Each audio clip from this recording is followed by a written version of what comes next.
Oh, it's in the backpack here. Okay, beautiful. Excuse the mess behind me.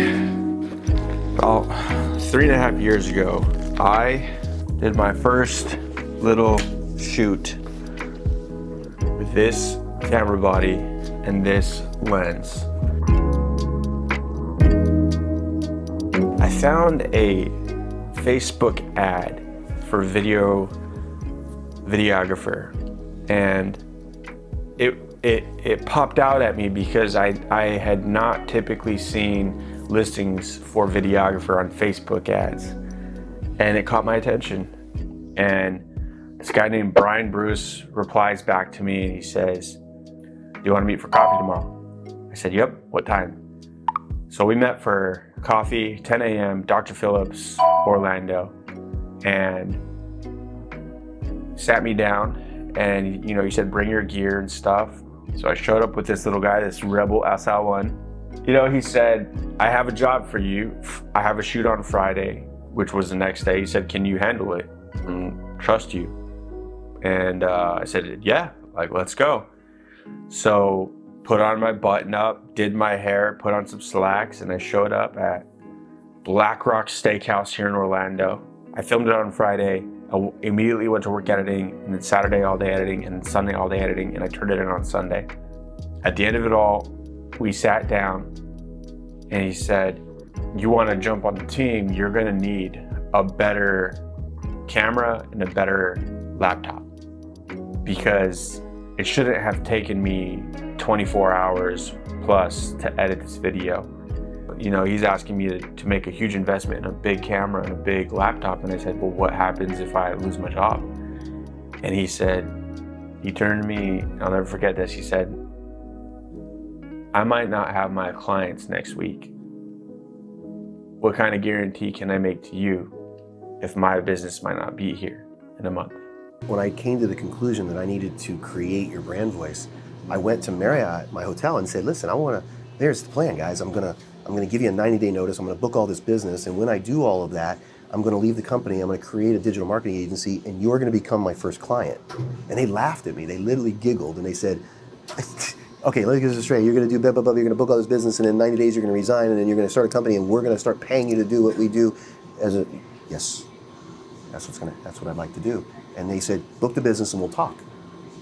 And I booked the business, and we talked. And they came to me one day and said, "All right, so what are you gonna charge us?"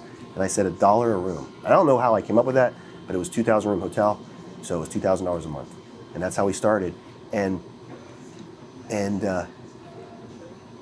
oh man.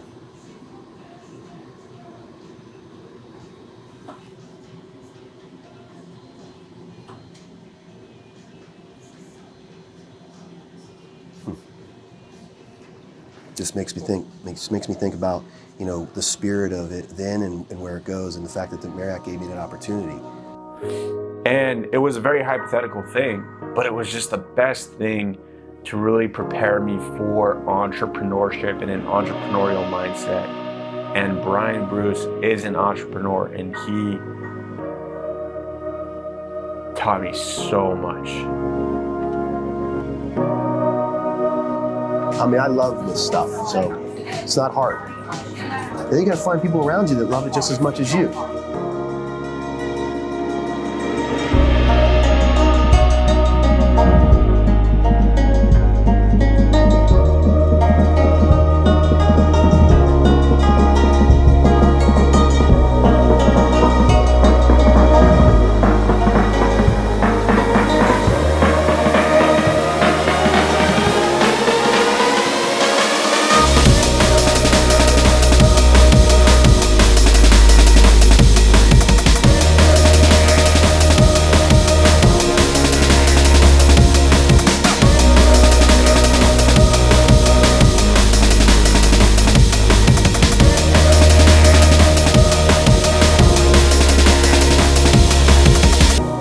Let's move somewhere else. Before your brand voice, I wasn't able to hold down a job for longer than 1 year. Somehow, Brian Bruce and I did it. We've been working together for almost 4 years now, and we're still working together. That's attributed to great relationship, a great environment to grow in, to learn from, to be mentored in.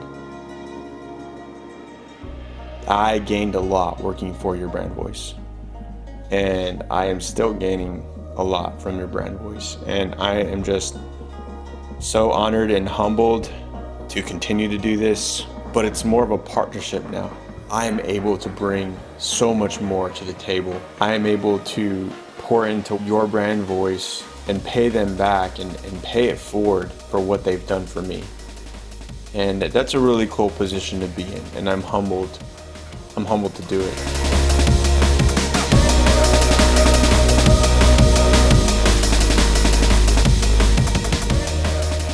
We need to do this for more people, and that's where your brand voice comes from. It comes from wanting to be your brand voice, wanting to help you tell your story in your channel, not my channel, not a third-party booking engine channel, not a local news story, your channel, your story. And how do we do it interesting so it's, people watch it? That's where it all started.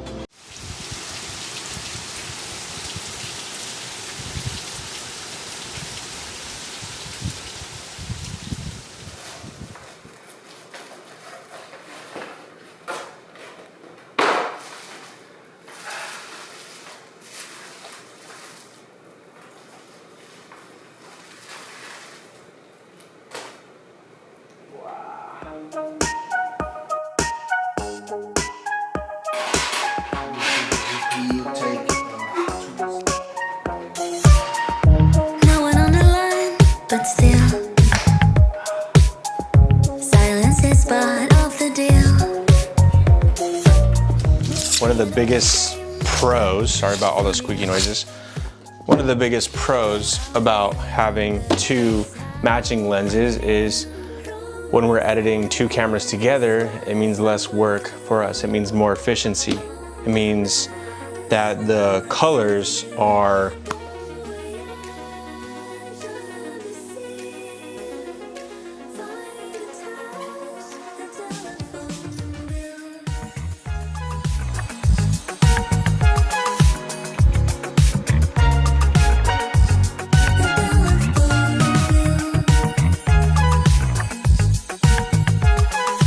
I am currently editing B-roll, so I'm going through everything we shot today and I'm watching it all and I'm like picking what's going to make the cut and what's not.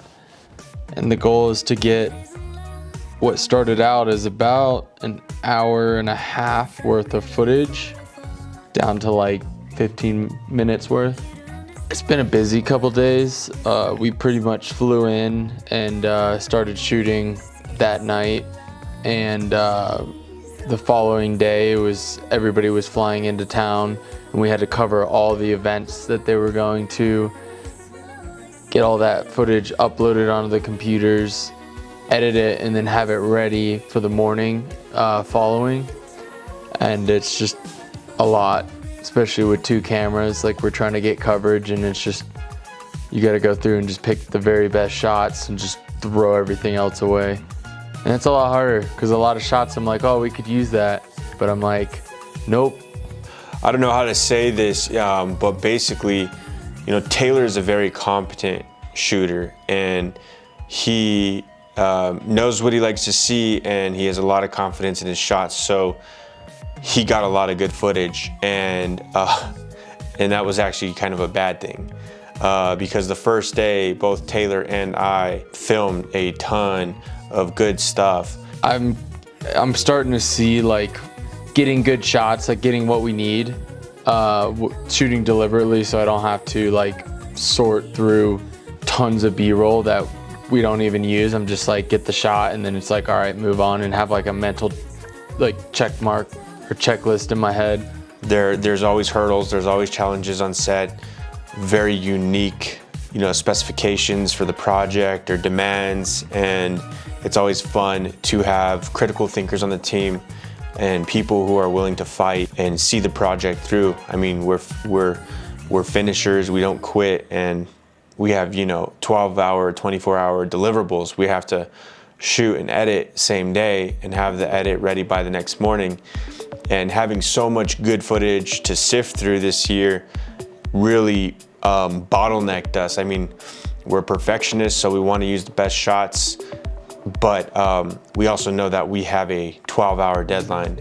Well, the fast turnaround time that changes things. Like if you've got time to edit it and like think about your edit and go through and be really thorough, that's still a lot of work, but it's not the same kind of pressure that we have to go through. Like we don't have the luxury of like really taking our time on things. We got to be like, get it in there and get it exported as soon as possible. So this is definitely like higher pressure, and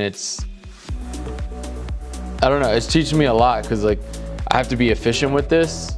The 12-hour, event coverage is, you could edit that video for, 3 to 5 days. I mean, you could put a lot more time into it, but that's the average that we like to put into, a day of coverage. We like to edit for about 3-4 days, and we just don't have that luxury here. So we have to sacrifice a ton of perfection to get it out as fast as possible. And it really trained and forced us to adapt, which was cool.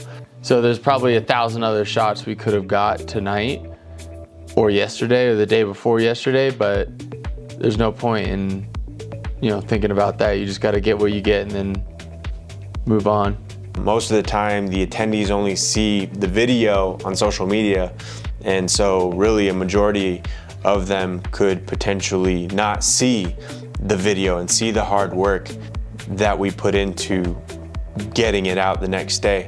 But this year, they broadcast it on the big screen for the final event, and that was really, really cool.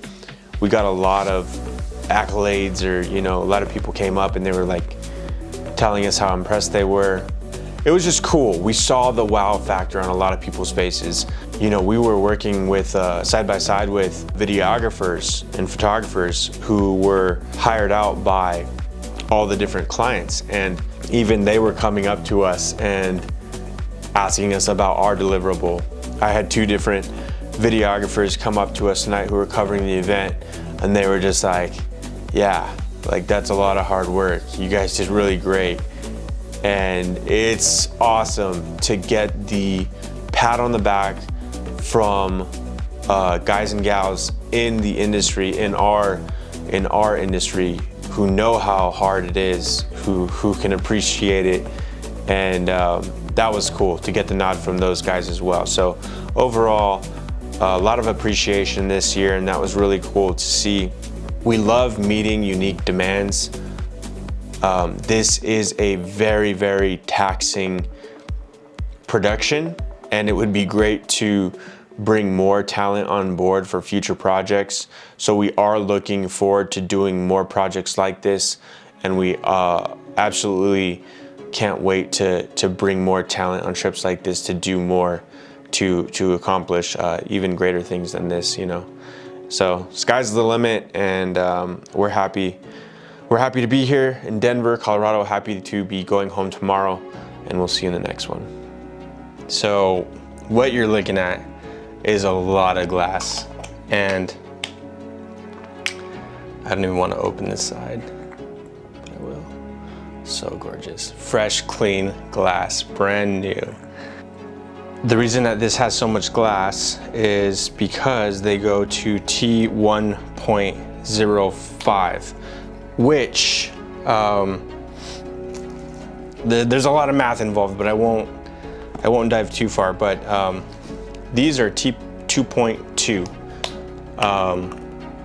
and these do really, really well in low light scenarios. If you've seen any of my videos, we have a lot of like corporate events where they have like dances or DJs, and it's late at night, very, very low light, and these have saved me so many times. So 2.2, and these are 1.05, which I can't wait to see how much extra light I get out of this. Can you see Bilbo? Mm-hmm.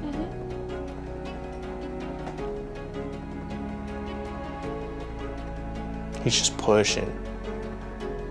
Just pushing. Alrighty, so this is gonna look exactly the same. The focal lengths that we got were the 25 and the 50.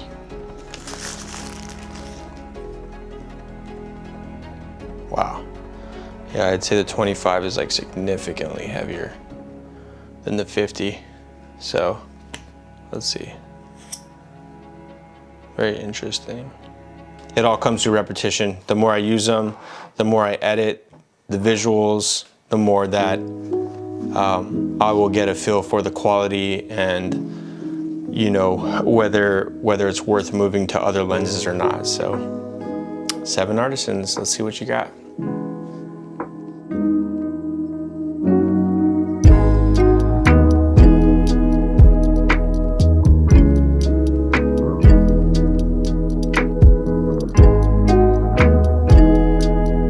Communication of any kind right now is key.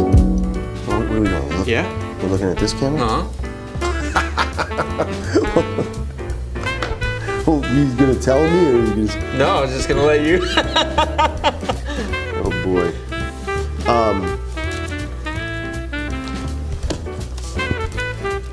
There's a in the hotel business. What are you looking at? No, it was just Mark Zuckerberg's making sure update. we're good. Yeah.